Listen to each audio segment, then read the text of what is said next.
अल्लाह के नाम से जो बड़ा ही मेहरबान और रहम करने वाला है।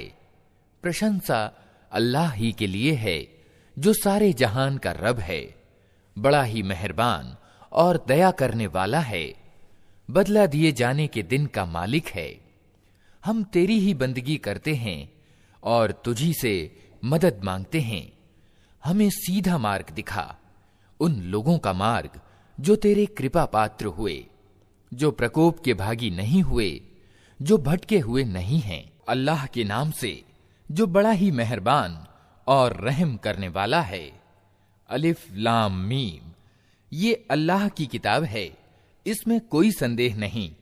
मार्गदर्शन है उन डरने वालों के लिए जो गैब पर ईमान लाते हैं, नमाज कायम करते हैं, जो रोजी हमने उनको दी है उसमें से खर्च करते हैं, जो किताब तुम पर उतारी गई है अर्थात कुरान, और जो किताबें तुमसे पहले उतारी गई थीं उन सब पर ईमान लाते हैं और परलोक में विश्वास रखते हैं। ऐसे लोग अपने रब की ओर से सीधे मार्ग पर हैं और वही सफलता प्राप्त करने वाले हैं। जिन लोगों ने इन बातों को स्वीकार करने से इनकार कर दिया, उनके लिए बराबर है, चाहे तुम उन्हें खबरदार करो या ना करो, वे तो किसी भी दशा में मानने वाले नहीं हैं। अल्लाह ने उनके दिलों और उनके कानों पर मुहर लगा दी है और उनकी आंखों पर पर्दा पड़ गया है। वे सख्त सजा के हकदार हैं। कुछ लोग ऐसे भी हैं जो कहते हैं कि हम अल्लाह और आखिरत के दिन पर ईमान लाए हैं, हालांकि वास्तव में वे ईमान वाले नहीं हैं।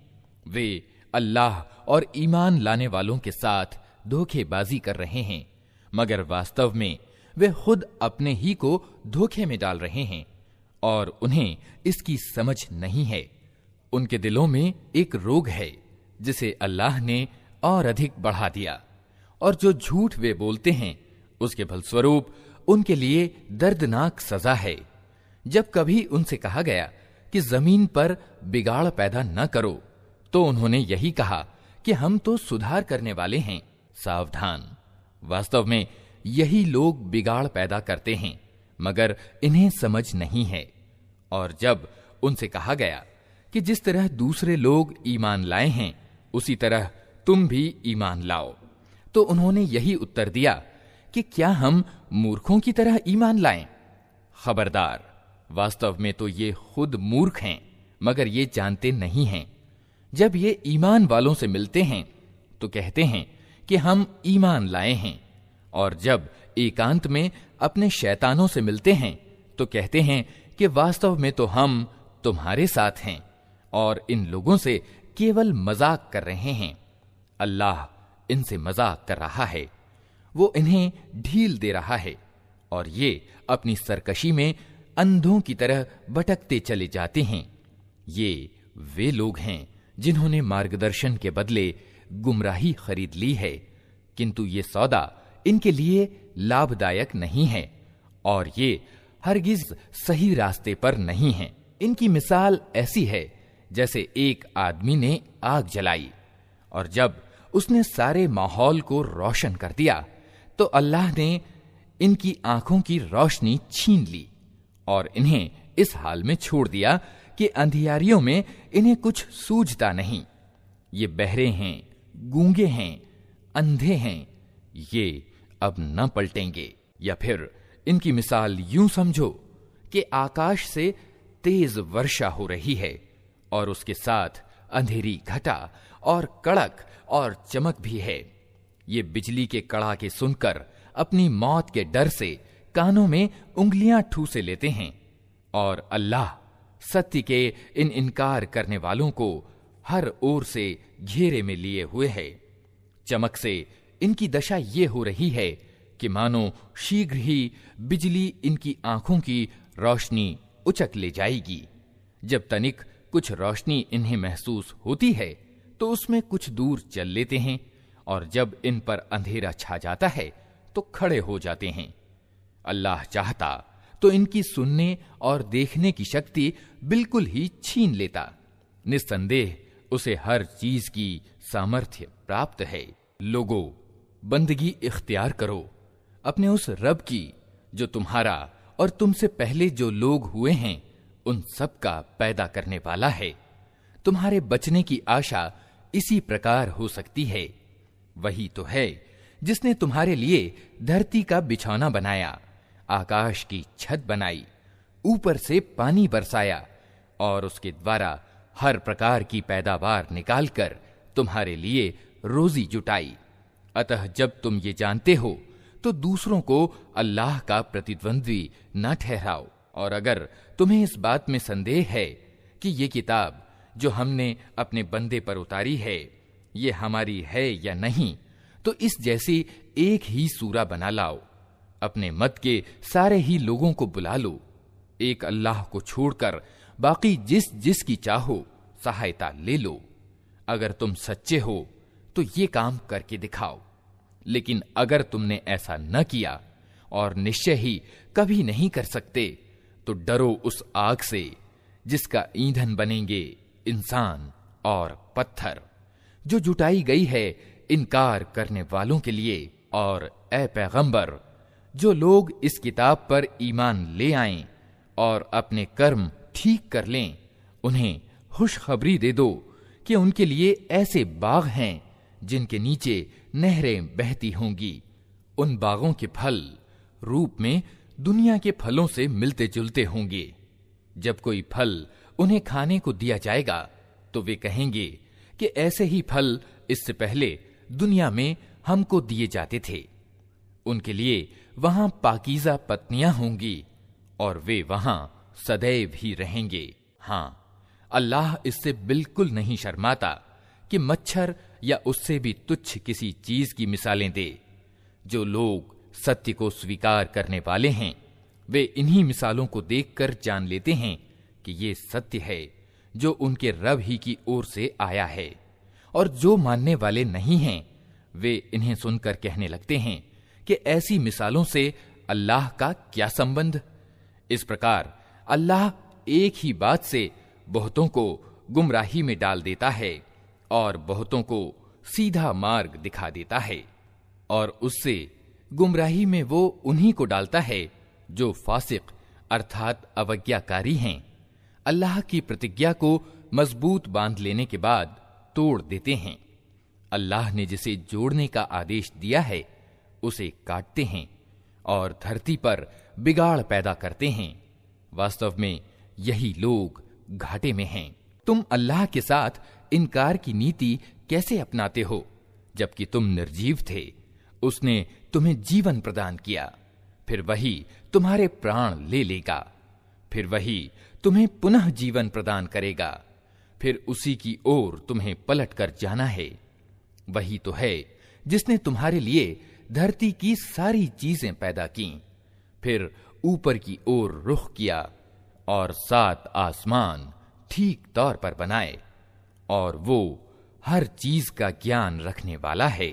फिर तनिक उस समय की कल्पना करो जब तुम्हारे रब ने फरिश्तों से कहा था कि मैं धरती में एक खलीफा अर्थात स्थानापन्न बनाने वाला हूं। उन्होंने निवेदन किया, क्या आप धरती में किसी ऐसे को नियुक्त करने वाले हैं जो उसकी व्यवस्था को बिगाड़ देगा और रक्तपात करेगा?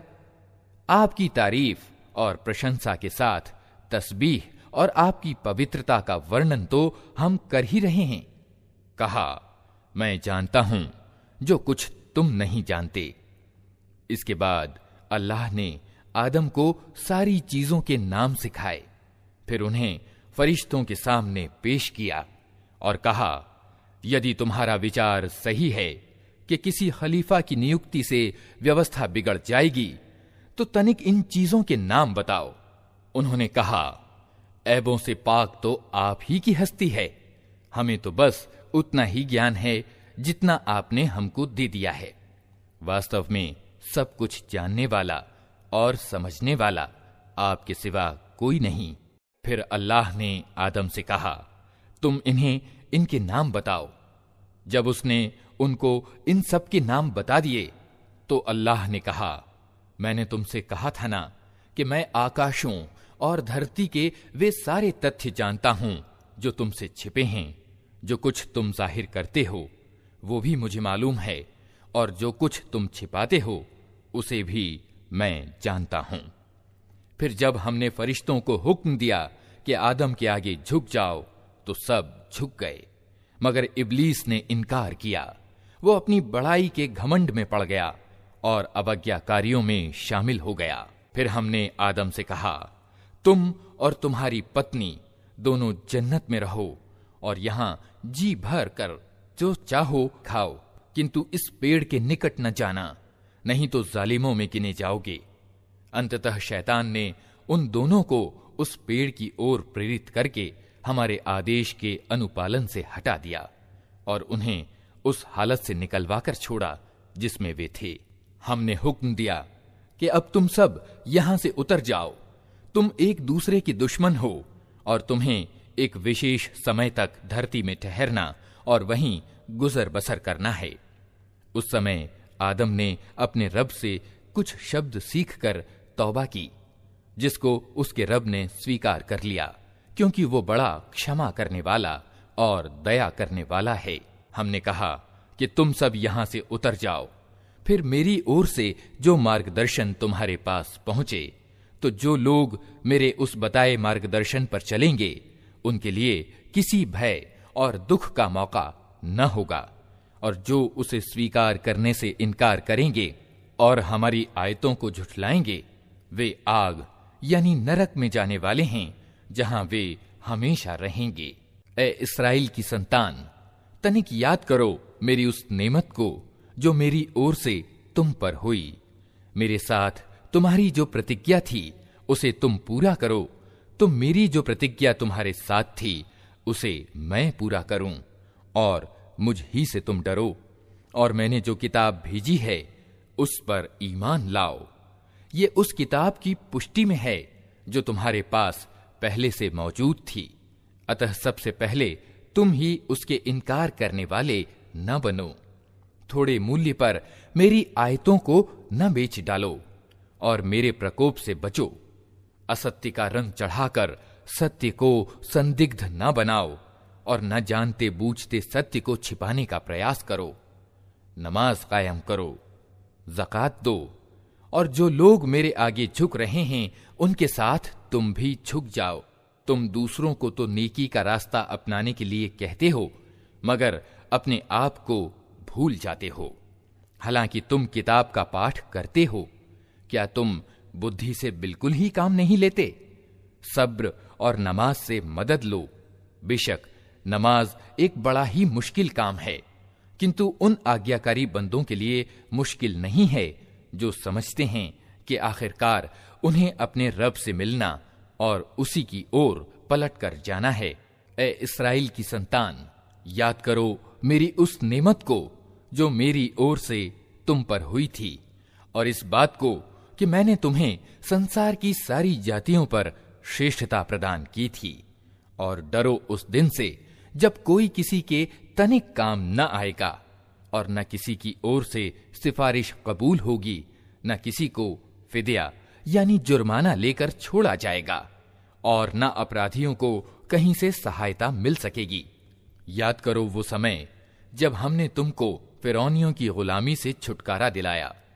उन्होंने तुम्हें सख्त अजाब में डाल रखा था।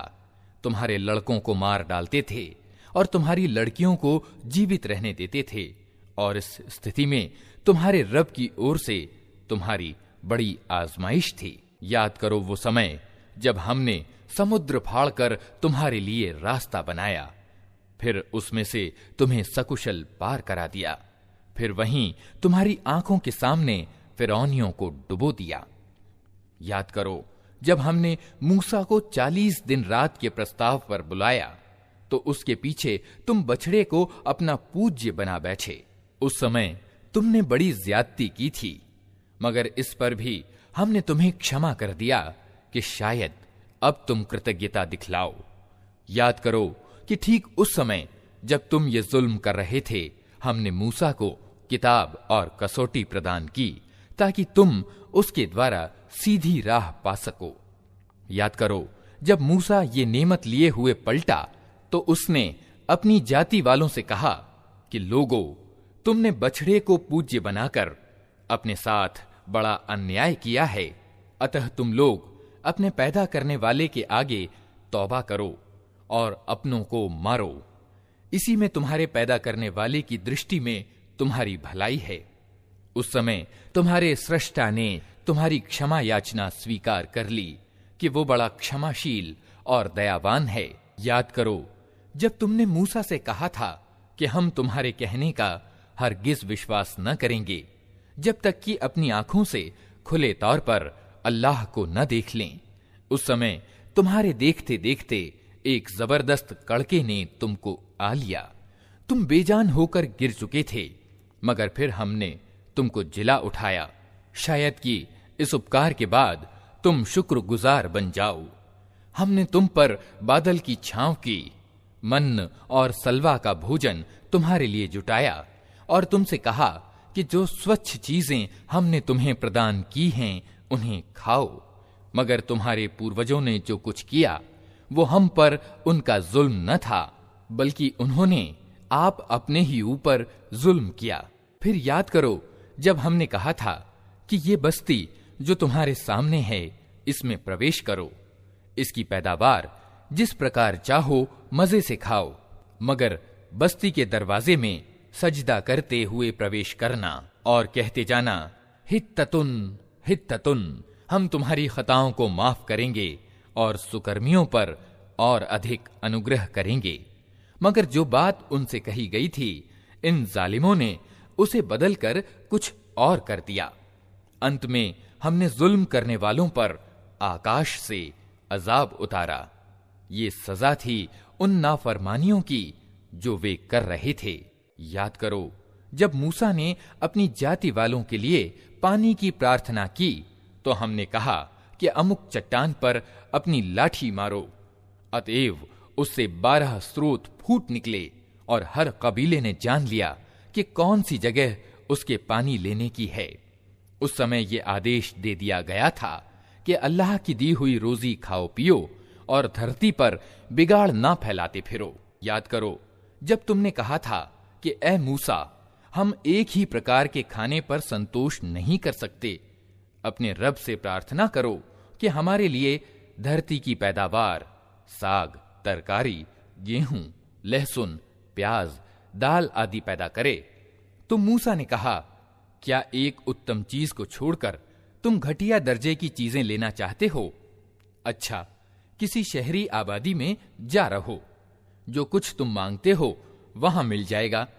आखिरकार इस दशा को पहुंच गए कि अपमान एवं अपयश और गिरावट एवं बदहाली उन पर थोप दी गई और वे अल्लाह के अजाब में घिर गए। ये नतीजा था इसका कि वे अल्लाह की आयतों का इनकार करने लगे थे और पैगंबरों की अकारण हत्या करने लगे थे।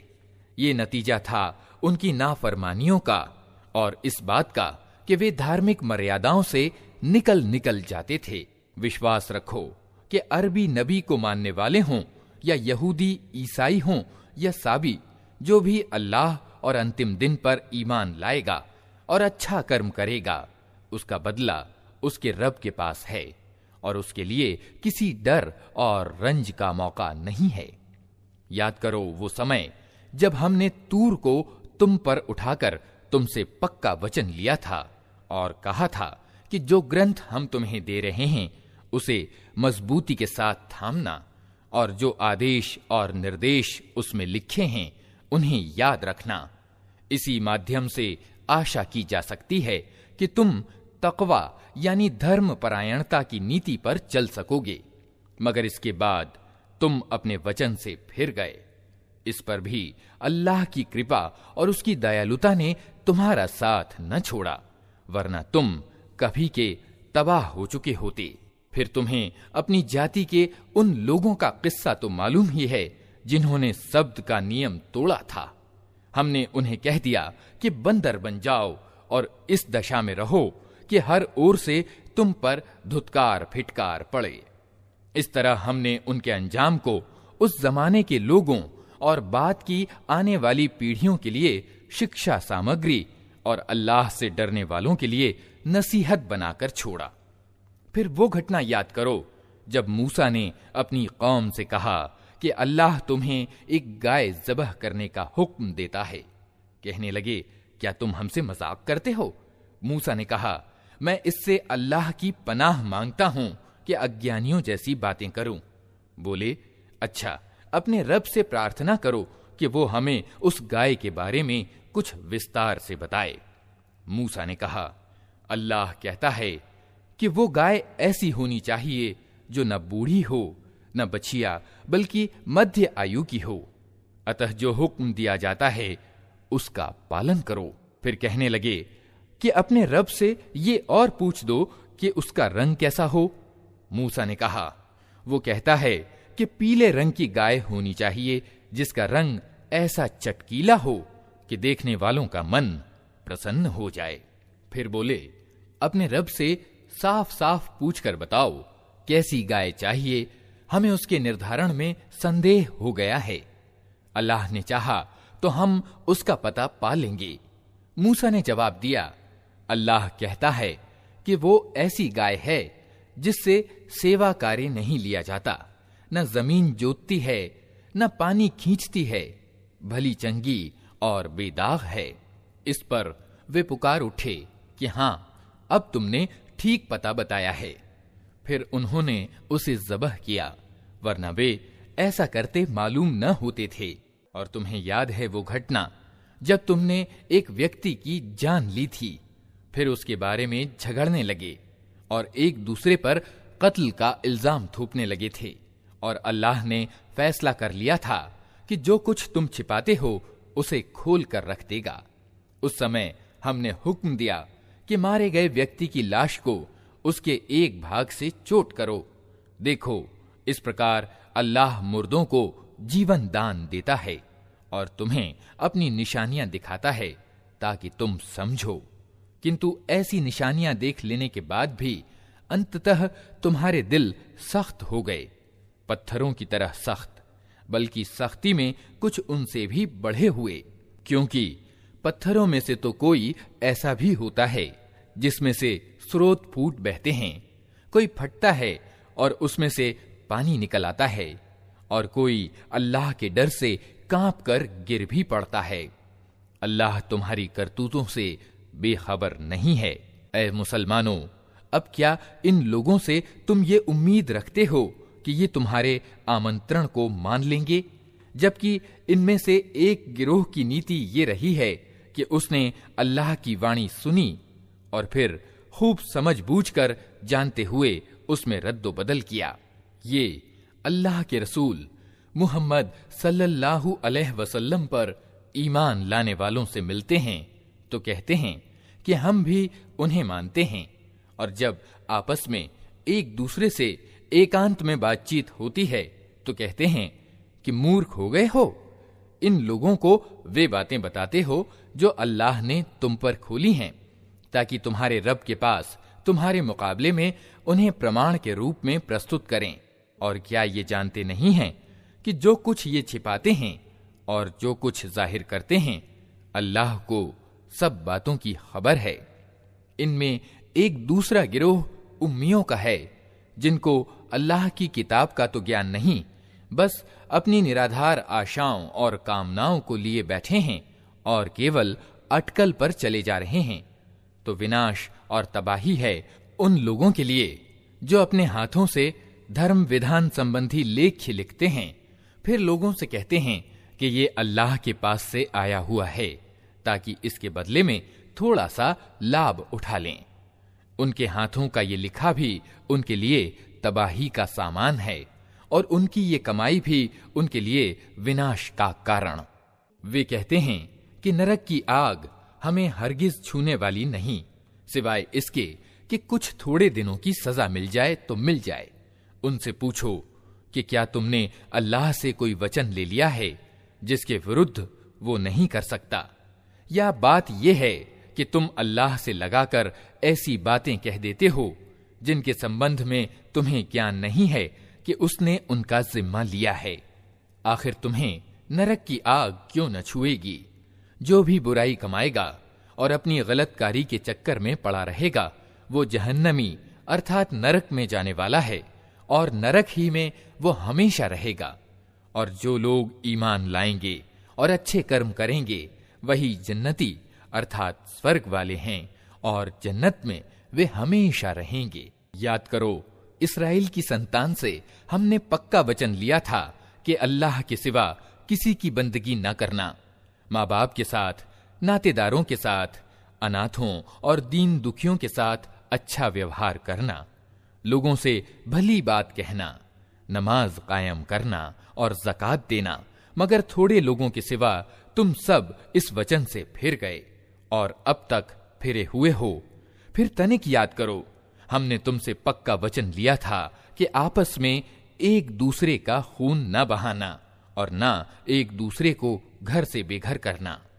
तुमने इसको स्वीकार किया था, तुम खुद इस पर गवाह हो, मगर आज वही तुम हो कि अपने भाई बंधुओं की हत्या करते हो, अपनी बिरादरी के कुछ लोगों को बेघर-बार कर देते हो, जुल्म और ज्यादती के साथ उनके विरुद्ध जत्थेबंदियां करते हो, और जब वे लड़ाई में पकड़े हुए तुम्हारे पास आते हैं तो उनकी रिहाई के लिए फिदिये का लेन देन करते हो, जबकि उन्हें उनके घरों से निकालना ही सिरे से तुम पर हराम था।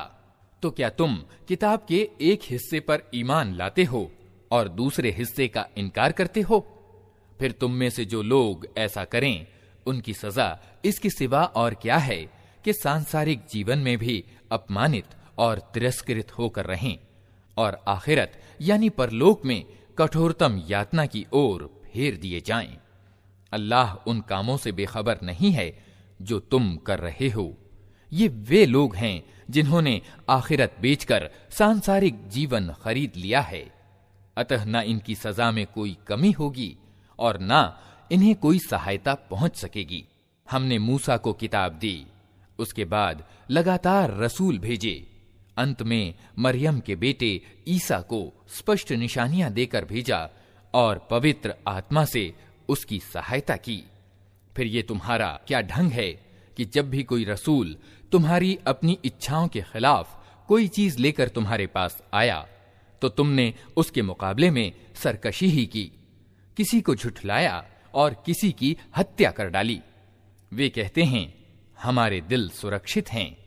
नहीं, सच बात यह है कि उनके इनकार के कारण उन पर अल्लाह की फिटकार पड़ी है, इसलिए वे कम ही ईमान लाते हैं। और अब जो एक किताब अल्लाह की ओर से उनके पास आई है उसके साथ उनका क्या व्यवहार है, इसके बावजूद कि वो उस किताब की पुष्टि करती है जो उनके पास पहले से मौजूद थी, इसके बावजूद कि उसके आने से पहले वे खुद इनकार करने वालों के मुकाबले में विजय और सहायता की प्रार्थनाएं किया करते थे। परंतु जब वो चीज आ गई जिसे वे पहचान भी गए तो उन्होंने उसे मानने से इनकार कर दिया। अल्लाह की लानत इन इनकार करने वालों पर। कैसा बुरा साधन है जिससे ये अपने जी की तसल्ली हासिल करते हैं कि जो आदेश अल्लाह ने भेजा है उसे स्वीकार करने से केवल इस हठ के कारण इनकार कर रहे हैं कि अल्लाह ने अपने उदार दान, प्रकाशना और पैगंबरी से अपने जिस बंदे को खुद चाहा नवाज दिया। अतः अब ये प्रकोप पर प्रकोप के अधिकारी हो गए हैं और ऐसे इनकार करने वालों के लिए घोर अपमानजनक सजा निश्चित है। जब उनसे कहा जाता है कि जो कुछ अल्लाह ने उतारा है उस पर ईमान लाओ, तो वे कहते हैं हम तो केवल उस चीज पर ईमान लाते हैं जो हमारे यहाँ अर्थात इस्राएल के वंशज में उतरी है। इस परिधि से बाहर जो कुछ आया है उसे मानने से वे इनकार करते हैं, जबकि वो सत्य है और उस शिक्षा की पुष्टि और समर्थन कर रहा है जो उनके यहाँ पहले से मौजूद थी। अच्छा, इनसे कहो, यदि तुम उस शिक्षा ही के मानने वाले हो जो तुम्हारे यहाँ आई थी, तो इससे पहले अल्लाह के उन पैगंबरों की जो खुद इस्राएल के वंशज में पैदा हुए थे क्यों हत्या करते रहे? तुम्हारे पास मूसा कैसी कैसी स्पष्ट निशानियों के साथ आया, फिर भी तुम ऐसे जालिम थे कि उसके पीठ मोड़ते ही बछड़े को पूज्य बना बैठे। फिर तनिक उस वचन को याद करो जो तूर को तुम्हारे ऊपर उठाकर हमने तुमसे लिया था। हमने ताकीद की थी कि जो आदेश हम दे रहे हैं उनका मजबूती के साथ पालन करो और कान लगाकर सुनो। तुम्हारे पूर्वजों ने कहा कि हमने सुन लिया मगर मानेंगे नहीं, और उनकी असत्य प्रियता का हाल ये था कि दिलों में उनके बछड़ा ही बसा हुआ था। कहो, यदि तुम ईमान वाले हो तो ये अनोखा ईमान है जो ऐसी बुरी बातों के लिए तुम्हें हुक्म देता है। इनसे कहो कि यदि वास्तव में अल्लाह के निकट परलोक का घर सारे मनुष्यों को छोड़कर केवल तुम्हारे लिए ही आरक्षित है, तब तो तुम्हें चाहिए कि मौत की तमन्ना करो। यदि तुम अपने इस विचार में सच्चे हो, विश्वास रखो कि ये कभी इसकी तमन्ना न करेंगे, इसलिए कि अपने हाथों से जो कुछ कमाकर इन्होंने वहां भेजा है उसकी यही अपेक्षा है कि ये वहां जाने की तमन्ना न करें। अल्लाह इन जालिमों को खूब जानता है। तुम इन्हें सबसे बढ़कर जीने का लोभी पाओगे, यहां तक कि ये इस संबंध में मुशरिकों यानी बहुदेववादियों से भी बढ़े हुए हैं। इनमें से एक एक आदमी ये चाहता है कि किसी तरह 1000 वर्ष जिए, हालांकि लंबी उम्र किसी हालत में भी उसे अजाब से तो नहीं बचा सकती। जैसे कुछ कर्म ये कर रहे हैं, अल्लाह तो उन्हें देख ही रहा है। इनसे कहो कि जो कोई जिब्रील से दुश्मनी रखता हो उसे मालूम होना चाहिए कि जिब्रील ने अल्लाह ही के हुक्म से ये कुरान तुम्हारे दिल पर उतारा है, जो पहले आई हुई किताबों की पुष्टि और समर्थन करता है और ईमान लाने वालों के लिए मार्गदर्शन और सफलता की खुशखबरी बनकर आया है। यदि जिब्रील से इनकी दुश्मनी का कारण यही है तो कह दो कि जो अल्लाह और उसके फरिश्तों और उसके रसूलों और जिब्रील और मीकाईल के दुश्मन हैं, अल्लाह उन इनकार करने वालों का दुश्मन है। हमने तुम्हारी ओर ऐसी आयतें उतारी हैं जो साफ साफ सत्य को जाहिर करने वाली हैं, और उनके अनुपालन से केवल वही लोग इनकार करते हैं जो उल्लंघनकारी हैं। क्या सदैव ऐसा ही नहीं होता रहा है कि जब इन्होंने कोई वचन दिया तो इनमें से एक न एक गिरोह ने उसे अवश्य ही पीठ पीछे डाल दिया, बल्कि उनमें से बहुतेरे ऐसे ही हैं जो सच्चे दिल से ईमान नहीं लाते। और जब उनके पास अल्लाह की ओर से कोई रसूल उस किताब की पुष्टि और समर्थन करता हुआ आया जो इनके यहां पहले से मौजूद थी, तो इन किताब वालों में से एक गिरोह ने अल्लाह की किताब को इस तरह पीठ पीछे डाल दिया मानो वे कुछ जानते ही नहीं, और लगे उन चीजों का अनुसरण करने जो शैतान सुलेमान के राज्य का नाम लेकर पेश किया करते थे। हालांकि सुलेमान ने कभी कुफ्र नहीं किया। कुफ्र में तो वे शैतान पड़े थे जो लोगों को जादूगरी की शिक्षा देते थे। वे पीछे पड़े उस चीज के जो बाबिल में 2 फरिश्तों हारूत और मारूत पर उतारी गई थी। हालांकि वे फरिश्ते जब भी किसी को उसकी शिक्षा देते थे तो पहले स्पष्ट रूप से सावधान कर दिया करते थे कि देख, हम केवल एक आजमाइश हैं, तू कुफ्र में ना पड़।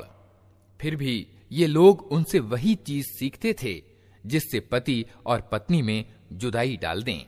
ये खुली हुई बात थी कि अल्लाह की इजाजत के बिना वे इसके द्वारा किसी को भी नुकसान नहीं पहुंचा सकते थे, किंतु फिर भी वे ऐसी चीज सीखते थे जो खुद उनके लिए लाभकारी नहीं बल्कि हानिकारक थी। और वे खूब जानते थे कि जो इस चीज का खरीदार बना उसके लिए आखिरत में कोई हिस्सा नहीं। कितना बुरा उपभोग्य था जिसका उन्होंने अपनी जानों के बदले सौदा किया। क्या ही अच्छा होता यदि वे जानते होते। यदि वे ईमान और तकवा यानी परहेजगारी को अपनाते तो अल्लाह के यहां इसका जो बदला मिलता वो उनके लिए अधिक अच्छा था। क्या ही अच्छा होता कि उन्हें इसकी खबर होती। ए ईमान लाने वालों, राईना ना कहा करो बल्कि उन्जुरना कहो और ध्यान से बात को सुनो। ये इनकार करने वाले तो दुखदाई अजाब के हकदार हैं।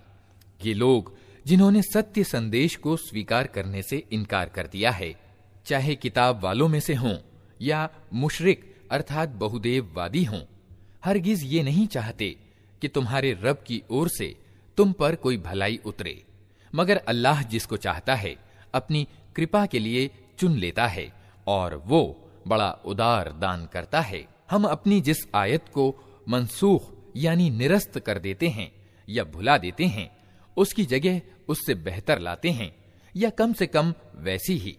क्या तुम जानते नहीं हो कि अल्लाह को हर चीज की सामर्थ्य प्राप्त है? क्या तुम्हें पता नहीं कि धरती और आकाशों का शासन अल्लाह ही के लिए है और उसके सिवा कोई तुम्हारा संरक्षक और तुम्हारा मददगार नहीं है? फिर क्या तुम अपने रसूल से उसी प्रकार के प्रश्न करना और मांग करना चाहते हो जैसा कि इससे पहले मूसा से किए जा चुके हैं? हालांकि जिस आदमी ने ईमान की रीति को कुफ्र की रीति से बदल लिया, वो सीधे रास्ते से भटक गया। किताब वालों में बहुतेरे लोग ये चाहते हैं कि किसी तरह तुम्हें ईमान से फेर कर फिर कुफ्र की ओर पलटा ले जाएं। हालांकि सत्य उन पर प्रकट हो चुका है, किंतु अपने जी की ईर्ष्या के कारण तुम्हारे लिए उनकी ये इच्छा है। इसके बदले में तुम माफी और दरगुजर से काम लो, यहां तक कि अल्लाह खुद ही अपना फैसला लागू कर दे। इत्मीनान रखो कि अल्लाह को हर चीज की सामर्थ्य प्राप्त है। नमाज कायम करो और ज़कात दो। तुम अपने पारलौकिक अर्थात आखिरत के जीवन के लिए जो भलाई कमाकर आगे भेजोगे, अल्लाह के यहां उसे मौजूद पाओगे। जो कुछ तुम करते हो वो सब अल्लाह की नजर में है। उनका कहना है कि कोई आदमी जन्नत में न जाएगा जब तक वो यहूदी ना हो या ईसाइयों के विचार के अनुसार ईसाई ना हो। ये उनकी तमन्नाएं हैं। उनसे कहो, अपना सबूत पेश करो यदि तुम अपने दावे में सच्चे हो। वास्तव में न तुम्हारी कुछ विशेषता है न किसी और की। सत्य ये है कि जो भी अपने आप को अल्लाह के आज्ञा पालन में समर्पित कर दे और व्यवहारतः नेकी की राह अपनाए, उसके लिए उसके रब के पास उसका बदला है और ऐसे लोगों के लिए किसी भय या शोक का कोई अवसर नहीं। यहूदी कहते हैं ईसाइयों के पास कुछ नहीं, ईसाई कहते हैं यहूदियों के पास कुछ नहीं, हालांकि दोनों ही किताब पढ़ते हैं। और इसी प्रकार के दावे उन लोगों के भी हैं जिनके पास किताब का ज्ञान नहीं है। ये मतभेद जिनमें ये लोग पड़े हुए हैं, इनका फैसला अल्लाह क़यामत के दिन कर देगा। और उस व्यक्ति से बढ़कर जालिम कौन होगा जो अल्लाह की इबादत की इन जगहों में उसके नाम की याद से रोके और उन्हें उजाड़ने पर उतारू हो। ऐसे लोग इस योग्य हैं कि इन इबादत घरों में कदम न रखें, और यदि वहां जाएं भी तो डरते हुए जाएं। उनके लिए संसार में रुसवाई है और आखिरत में बड़ी यातना। पूरब और पश्चिम सब अल्लाह के हैं। जिस ओर भी तुम रुख करोगे उसी ओर अल्लाह का रुख है। अल्लाह सर्वव्यापी और सब कुछ जानने वाला है।